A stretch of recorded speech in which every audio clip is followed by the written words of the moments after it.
என்ன கேட்டால் அப்போஸ்தலர் நடபடிகள் 13ஆம் அதிகாரம் 48வது வசனம் சொல்லுது, நித்திய ஜீவனுக்காக நியமிக்கப்பட்டவர்கள் விசுவாசித்தார்களாம். அப்போ நித்திய ஜீவனுக்காக நியமிக்கப்பட்டவர்கள் என்கிற ஒரு கூட்டம் இருக்கத்தான் செய்யுது. கர்த்தரால சுவிசேஷத்தை கேட்டோம்.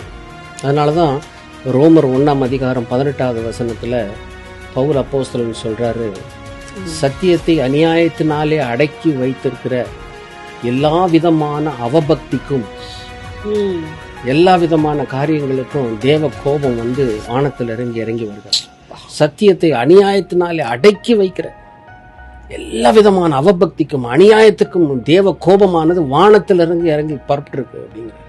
ஏன் அப்படின்னா, இதே ரோமர் 1ஆம் அதிகாரம் 25வது வசனத்துல சொல்றாரு, அவர்கள் சத்தியத்தை பொய்யாக மாற்றி சிருஷ்டிகரை தொழுது சேவியாமல் சிருஷ்டியை தொழுது சேவித்ததனால் அவரே என்றென்றைக்கும் ஸ்தோத்தரிக்கப்பட வேண்டியவர் ஆமென் முடிக்கிறார். ஒரு கூட்ட ஜனங்கள் எல்லாம் சத்தியத்தை கேட்கறாங்க, செய்யறாங்க. ரட்சிக்கப்படாதபடிக்கு மத்தேயு 13:19 ராஜ்யத்தின் வசனத்தை கேட்டு உணராது இருக்கும் போது புல்லாங்கன் அந்த விதையை எடுத்து போட்டுறான். டக்குனு எங்க பார்த்தாலும் நல்லா தெரிஞ்சுக்கோ, விதைப்பு நடந்துகிட்டு இருக்கு.